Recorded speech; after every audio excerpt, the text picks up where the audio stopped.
Hello everyone, we have Tarnos the Atoner. So Tarnos here is a celestial hero. He is a strength-based hero, his class is a warrior, and his primary role is continuous damage. So let's look at his first skill. This is going to be his ultimate skill, Atoner's Prison. At the start of a battle, Tarnos consumes 35% of his current health to receive damage reduction of 40%. This damage reduction will gradually diminish over the next 15 seconds to 10%. He cannot move during the battle, but he can change his normal attacks according to his distance from the target, and gains permanent immunity against knockback and knockup effects. When using this skill actively, Tarnos inflicts 260% attack rating damage to surrounding enemies within a certain area and disable them to move for the next 3 seconds. If there is a pillar of sin on the field, each pillar will have the same effect on surrounding enemies. If a target is attacked with his ultimate skill repeatedly, the damage they receive each time will increase by 15%. And level 2, if there are no pillars of sin on the field at the end of the ultimate skill, the effects of the pillars of sin will be triggered immediately.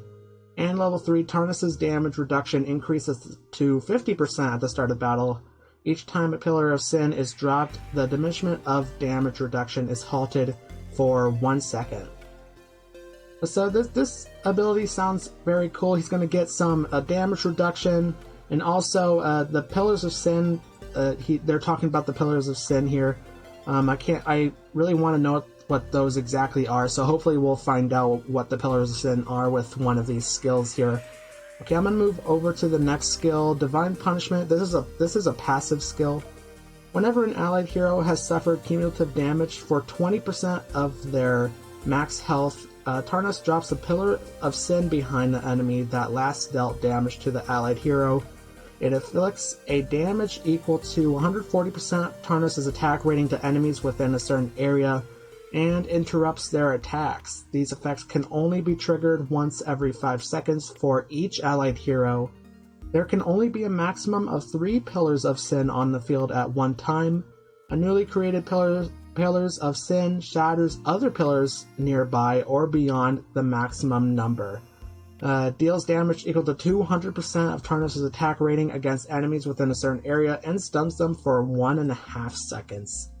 Level 2, the damage inflicted by the dropped pillar increases to 160% Tarnos' attack rating. Level 3, the damage caused when shattering a Pillars of Sin increases to 220% of Tarnos' attack rating. And level 4, the stun effect caused when shattering a Pillars of Sin is prolonged to 2 seconds. So this is the ability where we see the Pillars of Sin. So when they are dropped, the damage that is inflicted on enemies when the Pillars of Sin are dropped on them is 140% here, and only 3 Pillars of Sin can be activated on the field at once. And when they are shattered, when the Pillars of Sin are shattered, they will deal damage equal to 200% of Tarnos' attack rating, and plus they'll do a little bit of stunning there as well. So yeah, this has some control effects. Crowd control abilities here, so that sounds very cool. Now let's look at the third skill, Oathbearer's Strike. Tarnos teleports to the Pillars of Sin furthest from him and shatters it, while increasing his attack speed by 25 points for 5 seconds. During the execution of this skill, he receives immunity against damage and control effects. Level 2, Tarnos regains 12% of his max health before teleporting. Level 3, after teleporting, any damage he suffers is reduced by 20%, and he is immune against control effects for 5 seconds. And here's level 4. This is actually the first engraving skill that we're going to see. Each time a Pillars of Sin is dropped, the cooldown time of the Oathbearer's Strike is reduced permanently by 0.5 seconds or up to 10 times. Okay, so yeah, he's going to teleport to the Pillar of Sin that's furthest from him. He will shatter it, which will cause the shattering ability like we saw with the last skill. His attack speed will be increased by 25 points for 5 seconds. And he receives immunity against damage and control effects when he does this skill. So that last part there, that could be very useful. And the first engraving skill sounds very useful as well. It's it's dropping the cooldown time of this ability by 0.5 seconds for up to 10 times. So I think if my math is correct on that, that means the cooldown time will be reduced by 5 seconds, which that's actually a lot of time to for it to be reduced by. Yeah, that's a maximum of 5 seconds. So this ability sounds very good. This one sounds very good. It's all about the pillars of sin, shattering those pillars of sin. And here we go. Here's a skill called Pillars of Sin. This is a passive ability. Every 12 seconds, a Pillars of Sin is dropped in an area concentrated with allied and enemy heroes. It deals damage equal to 240% of Tarnos' attack rating against enemies within a certain range, knocking them back while stunning them for 1 second. Each Pillars of Sin on the field reduces the attack rating of nearby enemies by 6%, while boosting the defense ratings of nearby allied heroes by 10%. These effects cannot be stacked. Level 2, the attack rating of enemies near the Pillars of Sin is reduced by 10%. Level 3, the time for creating a Pillars of Sin is reduced to 8 seconds. So instead of 12, it's going to be 8 seconds here. And level 4, if an allied hero perishes near a Pillar of Sin, Tarnos will receive a permanent buff to his attack rating by 15% and defense rating by 20% for up to 4 times. So yeah, 4 times for each allied hero who perishes near a Pillar of Sin. And so that level 4 ability, that's the second engraving skill, and that also sounds very good. That's a lot of buffing for the attack rating and defense rating. So you gotta make sure, if you want this level 60 engraving, you gotta make sure that Tarnos is the last hero alive, essentially. He has to be the last hero alive to make sure that you get all of these, all the attack rating and defense rating buffs. Yeah, this is the Pillar of Sin, so it'll drop every 12 seconds here, and yeah, it'll deal damage to the enemies, and it also will stun them for 1 second. It'll also reduce the enemy's attack rating and increase the allies' defense rating as well. So yeah, these are the Pillars of Sin that all the skills have been talking about. So that's pretty cool. The Pillars of Sin sound very good. I can't wait to see what the Pillars of Sin look like. So let's move on to the signature item, Avenger's Blade. The signature item skill is Avenger's Blade. After using the Oathbearer's Strike, Tarnos' normal attack's damage increases by 75% within the next 4 seconds. So his normal attacks will be increased when Tarnos uses the Oathbearer's Strike ability, plus 10. During that period, any normal attacks inflicted by Tarnos will restore his health by 50%. The attack's damage. Plus 20, enemies hit by Tarnos' normal attacks during that period will lose 20 haste points for 3 seconds. These effects cannot be stacked up. And plus 30, Tarnos taunts surrounding enemies for 4 seconds before teleporting. So yeah, this plus 20 making enemies lose 20 haste points. That's quite a bit of haste points to lose. Haste is a very important attribute for AFK Arena, so that's very useful. And plus, also taunting the enemies for 4 seconds before he teleports. The Oathbearer's Strike is where he teleports to the farthest Pillars of Sin. And overall, this signature item sounds pretty good. Yeah, definitely that plus 20. I think getting that plus 20 at least will be very useful for Tarnos. Maybe even the plus 30 could help a lot as well. And let's look at Tarnos' furniture here. Okay, we have Echoing Atonement. The 3 of 3, each Pillar of Sin on the field increases Tarnos' attack speed by 8 points and life leech by 8 points. So making sure that you have the 3 maximum Pillars of Sin on the battlefield for really the majority of the battle will really help in increasing Tarnos' attack speed and also increasing his life leech. Life leech is not really that important in AFK Arena. It does give you health, but it's not really enough health to really be noticeable. But still increasing that attack speed is very good.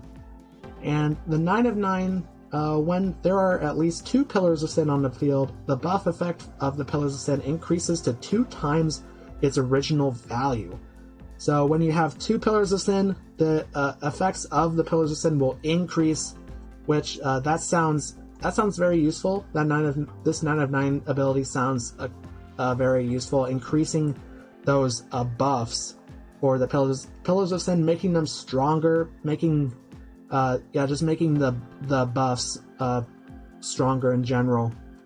Okay, let's go over to the Arena of Trials. I believe the Arena of Trials has not started yet, so we'll be able to look at the wooden dummy, and we'll also be able to look at the one practice battle that they have in the Arena of Trials.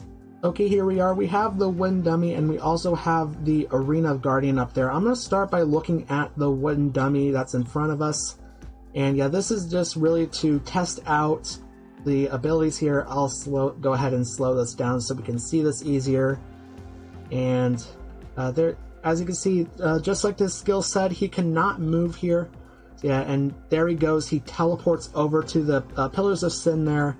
That's farthest from him, and he does a lot of damage to the enemies. And yeah, he can't move. And there's his ultimate ability, doing damage there to the surrounding enemies.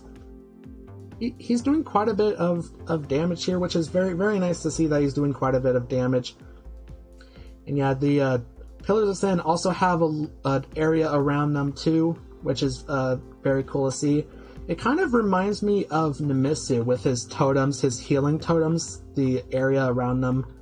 Though the Pillars of Sin do not do the same effect that Nemesis' totems do. It just, the appearance of them and everything just kind of remind me of Nemesis' healing totems. And overall, he looks very good. His appearance is very good. I like his appearance. I like his skills here. Yeah, him not moving is kind of the main thing I'm kind of worried about, because if enemies get up to him, he can't really move or anything. So yeah, that's really the main thing I'm kind of worried about. But he's able to teleport, and it looks like he's teleporting pretty frequently over to the Pillars of Sin. Yeah, overall he looks pretty good. Let's go ahead and test him out in this Arena Guardian. Yeah, this is sort of the practice battle before the Arena of Trials starts here. I'm debating on whether I should put him in the front line or in the back line, because he can't really move, but he also is a warrior here. I think he might be able to handle being in the front line. Let's go ahead and get some healing here with Silas. Let's put Silas in the middle here. Let's go ahead and just put some random heroes. I guess I'll go with Flora here, and yeah, let's put a star in there. Might as well. We'll have 2 heroes here that will fly up here, and we have a lot of damage here. We have quite a bit of healing as well. Let's go ahead and see how well this works. Yeah, they have Zolrath in there, so if we can take down Zolrath first, we won't have to see. We won't have to do this battle twice. Let's go ahead and increase this battle speed here, so I don't have to wait too much for this battle. You know, either way, if I win or lose, I'll still be able to learn quite a bit from this battle, I think. And Tarnos already teleported to a Pillars of Sin. He already has at least 2. He has 3 actually on the battlefield already. He has his 3 maximum already on the battlefield. And that was easy. That battle did not take long at all. Let's go ahead and look here. He did quite a bit of damage. He was able to do quite a bit of damage. Very close between Tarnos, Flora, and a Star. Yeah, a Star and Flora do quite a bit of damage. And I'm used to seeing a Star doing also a lot of healing as well, but she didn't do as much healing though. Tarnos did a little bit of healing, not too much. He's not really a healer, which makes sense. But he also took quite a bit of damage as well. He did take quite a bit of damage, which is very nice to see, and he was still able to survive pretty well there. Overall, he's looking very good. You know, he already teleported. He teleported pretty much at the beginning of the battle there, so I'm very excited to see how well Tarnos performs. And if you like this video, make sure to subscribe. There'll be a button above my head that will allow you to do that. And there'll also be a video over there that you can watch as well. And thanks for watching.